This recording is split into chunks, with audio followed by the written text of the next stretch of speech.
Hello दोस्तों। आज की इस कहानी में आप सभी लोगों का स्वागत है। दो भाइयों में मैं अकेली बहन थी। पापा मेरे काफ़ी रसूख परिवार से थे। भगवान की दया से हमारे पास हर वो चीज़ थी जिसके लिए लोग सपना देखते हैं। 12वीं पास करने के बाद मुझे कॉलेज में एडमिशन दिलाया गया और मैं कॉलेज जाना शुरू कर दिया। कॉलेज में ही मेरी मुलाकात अमित से हुई थी। जब मैं लाइन में लगी थी फॉर्म जमा करने के लिए और पीछे से अमित आता है और बोलता है, इस तरह धूप में खड़ी रहेगी तो बेहोश होकर गिर जाएगी। आचल मैं तेरा फॉर्म जमा कराता हूँ। मैं अमित के साथ सीधे रजिस्ट्रार ऑफिस में घुस गई और 2 मिनट के अंदर फॉर्म जमा कर दिया।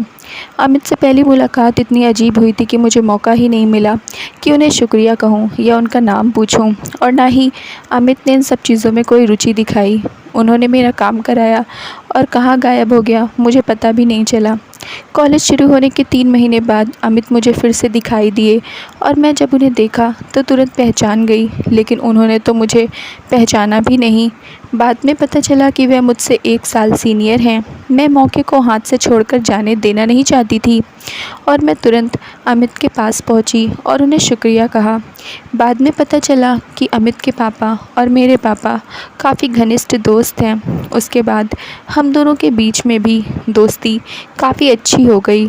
अमित का मेरे घर पर आना जाना हो गया और मन ही मन मैं अमित को पसंद करने लगी थी।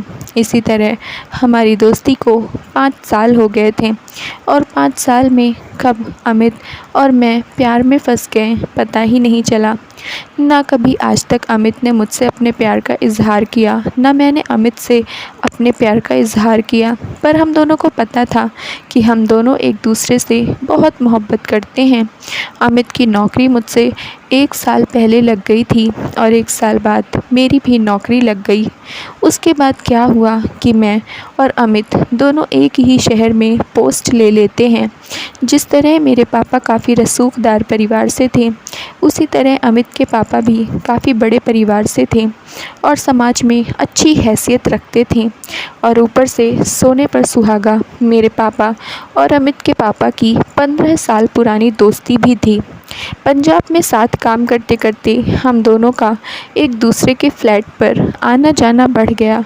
मैं हर वक्त अमित के करीब आना चाहती थी क्योंकि मैं उनसे बेइंतहा प्यार करती थी, पर वह हर बार मुझे दूर कर देते थे और बोलते थे, श्वेता एक दिन तुझे यह सब करना ही है तो इंतज़ार करते हैं ना, शादी करते हैं फिर करेंगे। और मैं उसकी बात पर ज़ोर ज़ोर से हंस दिया करती थी। खैर, हम दोनों अपनी लाइफ में काफ़ी अच्छे से सेटल हो गए थे। अब मेरे घर पर शादी की बात चलना शुरू हुई थी। मैंने मौका ना गंवाते हुए तुरंत ही अमित के बारे में अपने पापा को बताया। पापा ने मुझे कुछ बोला नहीं और चुपचाप वहाँ से चले गए। मैं अंदर से बहुत खुश थी कि चलो पापा समझते हैं मुझे। लेकिन तभी शाम को मेरे बड़े भैया घर आते हैं और मुझे ज़ोर से थप्पड़ मारते हैं और बोलते हैं, यही सब करने के लिए तुझे बाहर भेजा था। मैंने पूछा, मैंने क्या गलत किया है भैया? उन्होंने बोला, अगर प्यार करना भी था तो किसी अपने बराबर के लोगों के साथ करती। मैंने बोला, मैं 6 साल से अमित को जानती हूँ, क्या इतना समय कम होता है किसी को जानने के लिए? इस पर भैया ने मुझे कुछ बोला नहीं और कहा कि तेरी शादी उससे नहीं हो सकती है, उसे भूल जाओ। मैं अमित को यह बात बताई तो अमित बोला, कोई बात नहीं है, तू टेंशन ना ले, मैं हैंडल करता हूँ। अमित ने घर पर आकर अपने पापा से यह बात बोली कि मैं श्वेता से प्यार करता हूँ और मैं उससे शादी करना चाहता हूँ। उसके पापा काफ़ी ज़्यादा खुश थे और वह अगले ही दिन मेरे घर पर आते हैं और बहुत गर्मजोशी से मेरे पापा से मिलते हैं। पर मेरे पापा का व्यवहार उनके साथ काफ़ी ठंडा रहता है। उन्होंने अपनी बात मेरे पापा के सामने रखी कि अपनी दोस्ती को रिश्ते में बदलना चाहते हैं और श्वेता और अमित की शादी कर देते हैं। पर पापा कहते हैं कि ऐसा संभव नहीं है। इसके बाद अमित के पापा कुछ भी नहीं बोलते और सीधा वहाँ से उठकर वापस चले जाते हैं। घर पर बहुत बार बोलने के बाद भी मेरे पापा और मेरे भाई मेरी शादी के लिए राज़ी नहीं हुए। काफ़ी समय इंतज़ार करने के बाद मुझे भी यह लगने लगा कि शायद मैंने कुछ गलत किया है, क्योंकि मेरा परिवार कभी भी मेरे किसी डिसीज़न के खिलाफ़ नहीं जाता था। फिर शादी के बाद के खिलाफ़ क्यों? फिर बाद में मुझे पता चला कि हमारी शादी ना होने का सबसे बड़ा कारण है हमारी जाति का एक ना होना। हम दोनों ही जनरल कैटेगरी से थे, पर फिर भी मैं उच्च कुल की ब्राह्मण थी और वह एक वैश्य था। फिर पापा ने अपनी ही हैसियत के बराबर के एक लड़के से मेरी शादी कराई, जो एक बहुत संपन्न परिवार था, मेरे शहर से तकरीबन 100 किलोमीटर दूर। बड़ी कोठी, और सबसे बड़ी बात, इस बार लड़का अपनी जाति का था।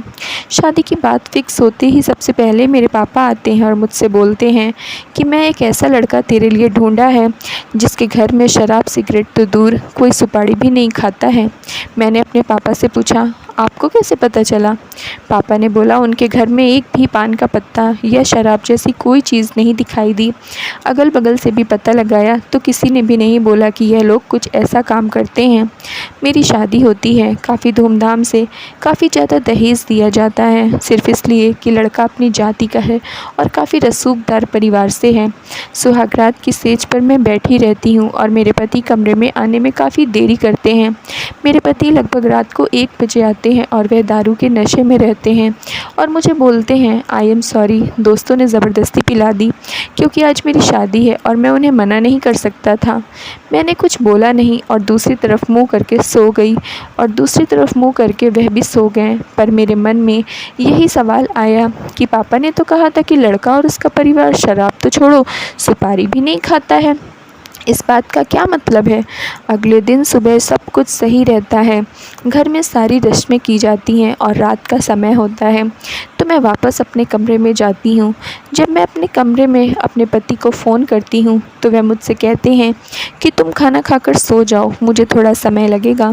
मैंने बोला, कोई बात नहीं, आपको जितना भी समय लगे आप लगाइए, मैं आपका इंतज़ार करूँगी।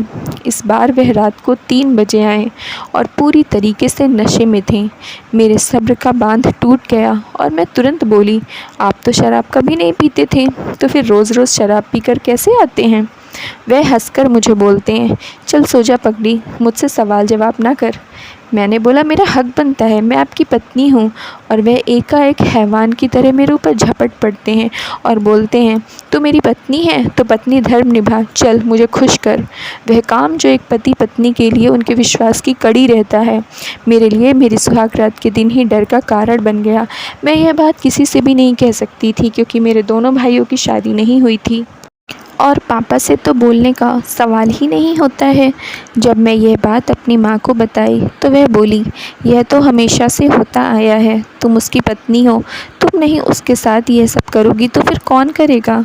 कोशिश करो उन बातों को भूलने की। उस दिन के बाद से मैं हर रोज़ रात में डर के साए में सोती हूँ। मुझे नहीं पता होता है कि मेरे साथ प्यार किया जाएगा या मेरा बलात्कार होगा, वह भी मेरे पति के द्वारा। मैं उस समाज की हिस्सा हूँ जहाँ पर यदि मैं किसी को 5-7 साल से जान रही हूँ तो वह मेरे लिए अजनबी है और मेरी उससे शादी नहीं कराई जाएगी। पर वहीं मेरे पिता और मेरे भाई मिलकर मुझे किसी अनजान व्यक्ति के बिस्तर पर फेंक देते हैं ताकि वह नशे में आकर मेरा बलात्कार कर सके। मैं निशब्द हूँ। समय रहते यदि मैं अपने प्यार के लिए लड़ाई की होती तो आज मेरी यह स्थिति ना होती। और मैं प्रत्येक माँ बाप से यह बोलना चाहूँगी कि हम बेटियाँ हैं, हमें ऐसे संस्कार दिए जाते हैं कि हम ज़्यादा खुलकर आपके सामने नहीं बोल सकते, पर हमारे भविष्य का निर्णय लेना आपके हाथ में है। यदि आपकी बेटी को किसी से प्यार है और वह काफ़ी लंबे समय से इस घोर कलयुग में उसके साथ है, उसे अच्छी तरह से जान रही है, तो जात पात का चक्कर छोड़, पैसे का चक्कर छोड़, उसे उसके साथ ज़िंदगी बिताने दीजिए।